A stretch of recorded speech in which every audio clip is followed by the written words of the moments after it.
Shalom, kita akan melihat komposisi manusia yang terdiri dari 3 bagian, yaitu roh, jiwa, dan tubuh.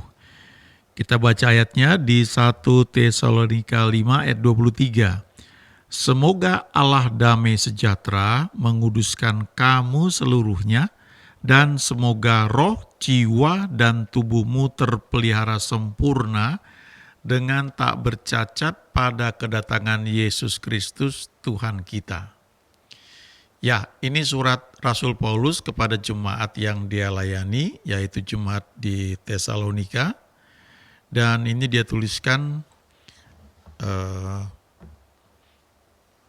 dari sini kita bisa belajar bahwa manusia itu terdiri dari roh, jiwa, dan tubuh. Ketika kita terima Tuhan Yesus, maka kita menjadi ciptaan baru. Yang menjadi ciptaan baru itu adalah rohnya. Sementara jiwa kita dan tubuh kita ya tetap yang lama.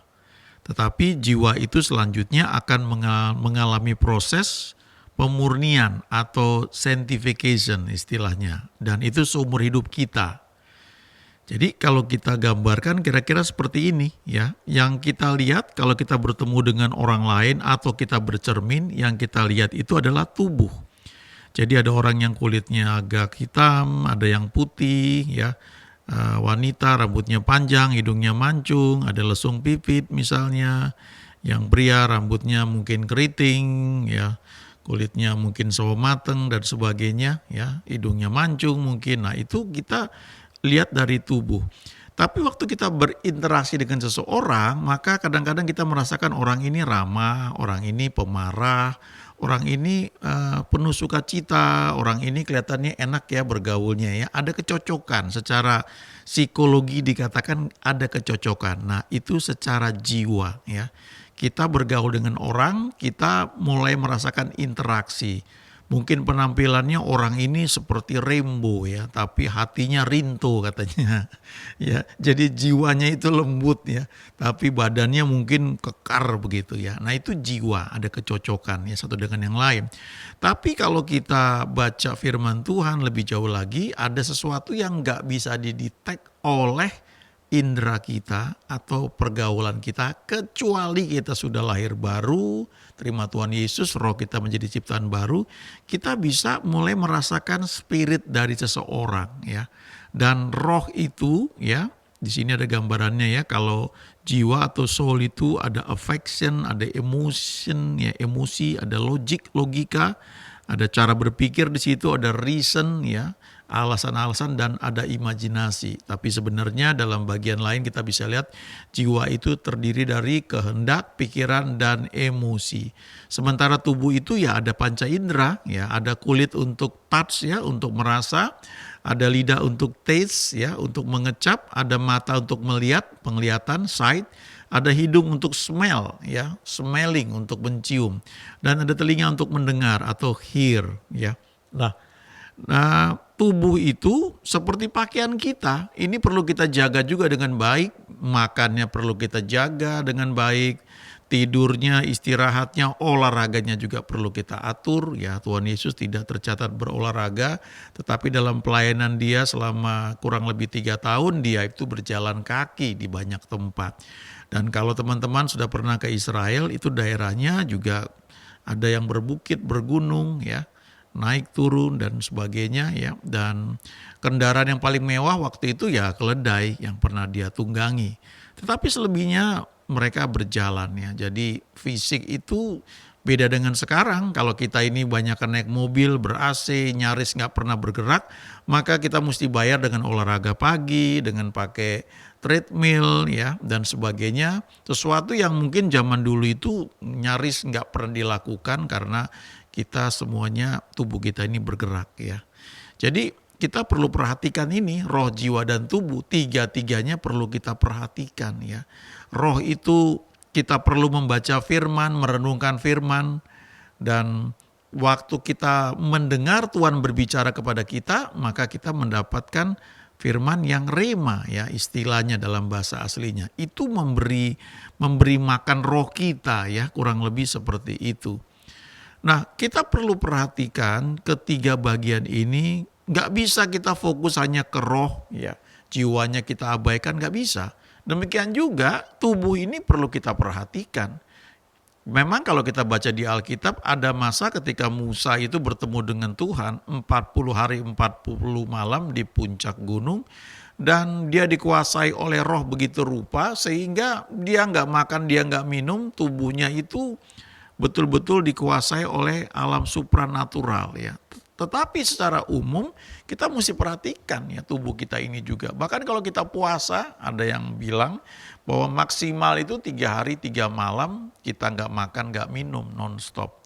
Tapi setelah itu walaupun kita berpuasa kita harus tetap minum, ya. Tuhan Yesus itu 40 hari 40 malam berpuasa dan hanya minum, ya, karena dikatakan setelah 40 hari 40 malam dia lapar, bukan dia haus. Banyak yang cerita bahwa 40 hari 40 malam berpuasa itu bisa dilakukan asalkan minumnya tetap dipelihara, ya, dijaga. Puasanya itu lebih kepada menekan kedagingan supaya tubuh ini, ya, yang punya panca indera ini pengaruhnya itu bisa ditekan.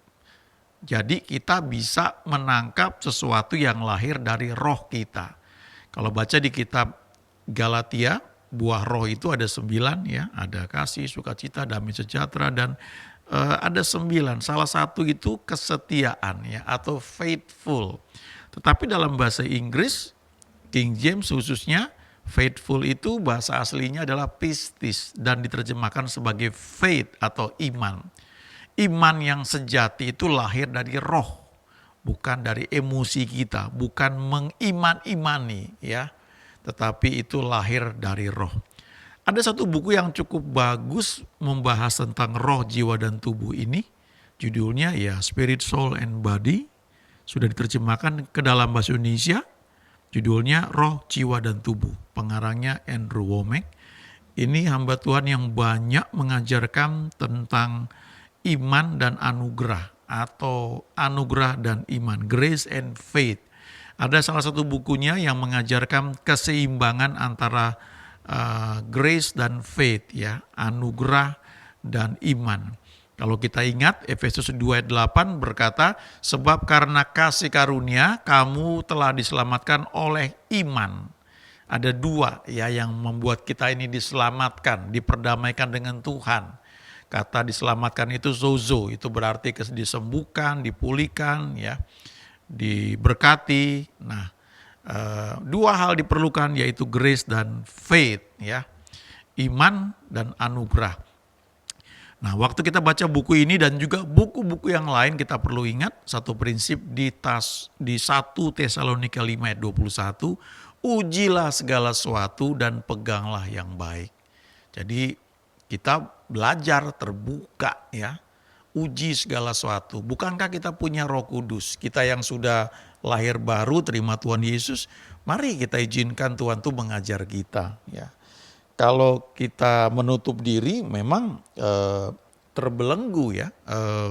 Sesuatu yang sifatnya rohani itu di luar jangkauan kemampuan, ya, manusia. Kalau misalnya ada orang sakit, ya, dia menurut dokter sudah tidak ada harapan, maka perkataan dokter itu bisa menjadi blokade, ya, menjadi blok yang menghambat kita itu untuk percaya bahwa tidak ada yang mustahil bagi Tuhan dan bagi kita yang percaya. Nah, kita perlu belajar menguji, ya, perlu belajar menanggalkan blokade itu supaya kita bisa melangkah lebih jauh. Hal yang sama juga waktu kita mendengarkan suatu teaching atau baca satu buku, coba, ya, buka hati dan uji segala sesuatu. Berpuluh tahun yang lalu, ya, zaman saya masih SMA, itu ketika saat itu orang masih jarang bawa Alkitab, dan kalau orang dipenuhi Roh Kudus yang berbahasa roh, ya, itu sudah dianggap aneh, bahkan kadang-kadang disebut sesat, ya. Itu wah, itu karismatik, itu sesat, ya, kira-kira seperti itu. Tapi hari ini sudah banyak orang dipenuhi Roh Kudus dan berbahasa roh, bahkan mujizat atau bekerja atau melayani dalam karunia-karunia roh bukan hal yang asing lagi ya. Dan itu terjadi karena orang-orang yang mau belajar ya, membuka hati. Nah, kita lihat sekarang roh kita ya. Roma 12 ayat 11 mengatakan, janganlah hendaknya kerajinanmu kendor, biarlah rohmu menyala-nyala dan layanilah Tuhan. Nah, kata roh di sini memang kadang-kadang diterjemahkan sebagai semangat ya. Maksudnya biar kita tetap semangat. Tetapi kalau kita belajar, ketika kita bisa melayani, itu yang sejati itu memang lahir dari roh. Roh kita yang sudah lahir baru ini kecenderungannya mau menyenangkan Tuhan. Di surat Yohanes dikatakan roh yang sudah lahir baru itu tidak bisa berbuat dosa. Ya. Roh ini sudah sempurna, perfect. Ya.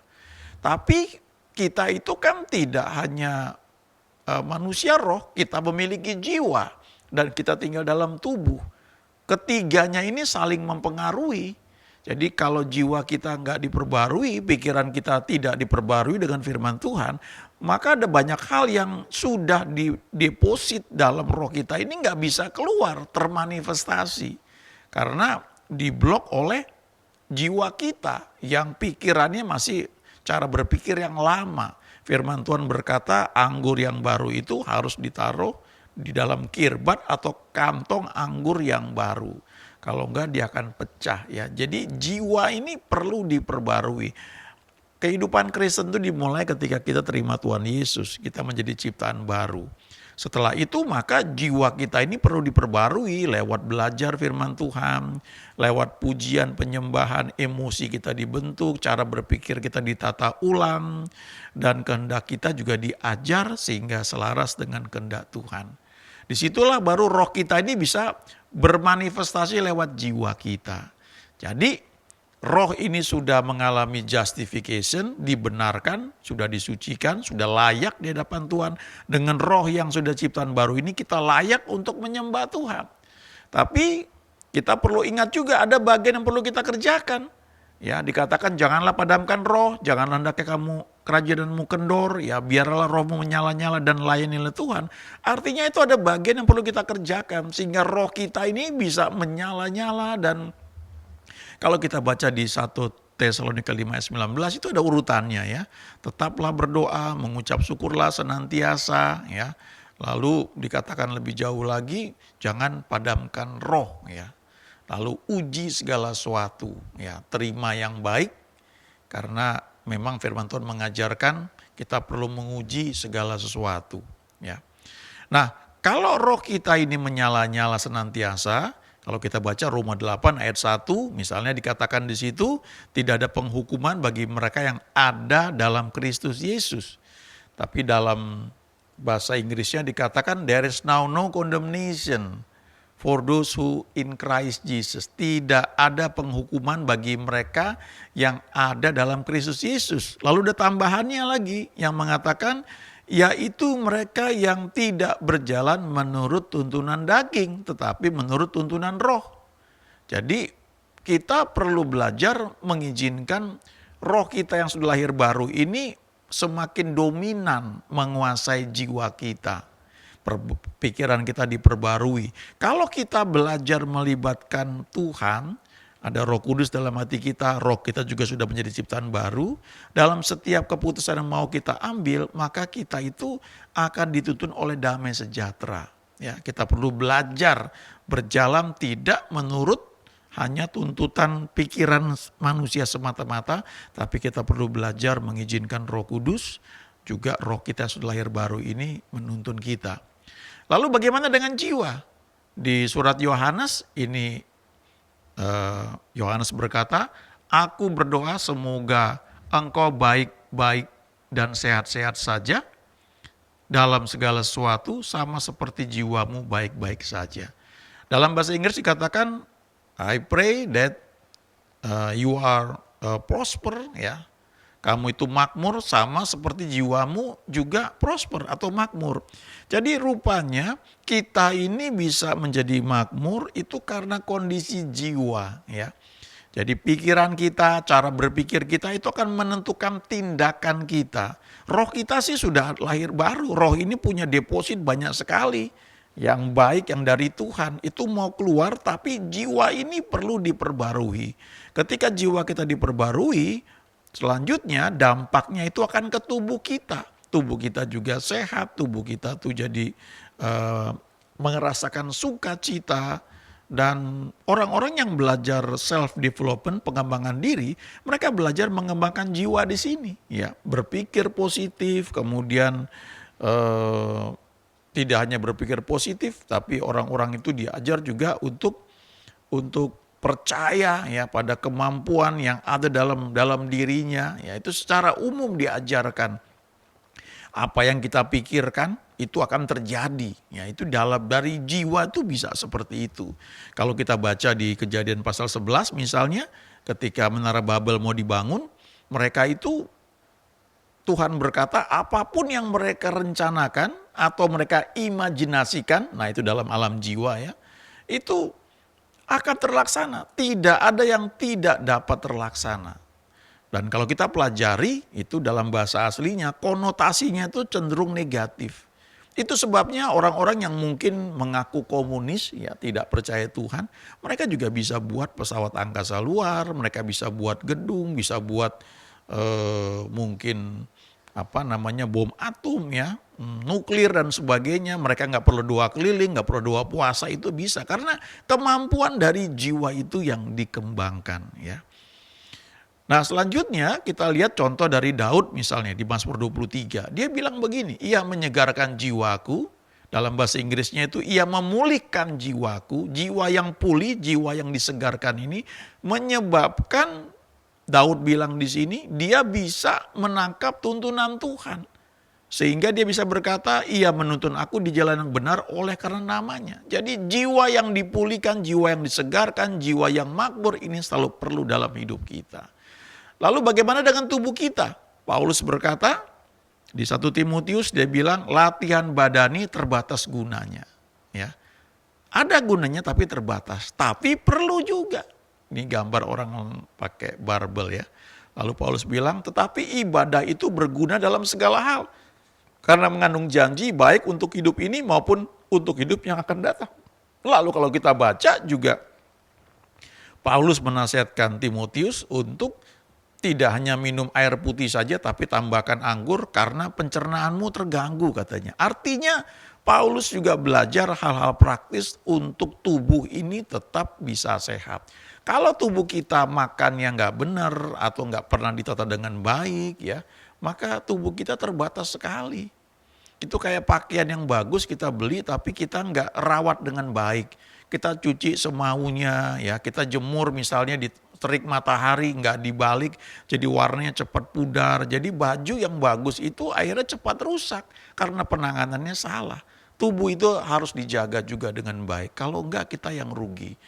Sekian tahun yang lalu ada seorang pendoa namanya John Hyde ya. Dia orang yang luar biasa. Kalau dia berdoa sepertinya istilahnya tuh surga nggak mesti jawab. Satu ketika ada KKR besar di Eropa, pengkhotbah dari Amerika diundang 2 orang selama seminggu. Flyer sudah disebarkan tapi ternyata nyaris gak ada yang datang. Mereka sudah putus asa menjelang hari-hari terakhir John Hyde datang. Dan begitu John Hyde datang masuk ke ruang doa, itu malam gedung KKR langsung penuh dan orang-orang bertobat semuanya. Dan orang-orang tahu bahwa ini John Hyde si pendoa. Dia dikenal sebagai praying Hyde, ya Hyde si pendoa. Tapi dia tidak mencapai umur panjang. Kalau nggak salah umurnya cuma 25 tahun ya. Kenapa? Karena dia begitu memang bertumbuh dalam roh dia. Ya, dia berdoa, dia sungguh-sungguh, dia mengerti bagaimana menjamah hati Tuhan. Sehingga kalau dia berdoa tuh mujizat terjadi. Termasuk yang KKR itu real sekali, nyata sekali ya. Powernya luar biasa. Tapi dia lalai menjaga tubuh dia.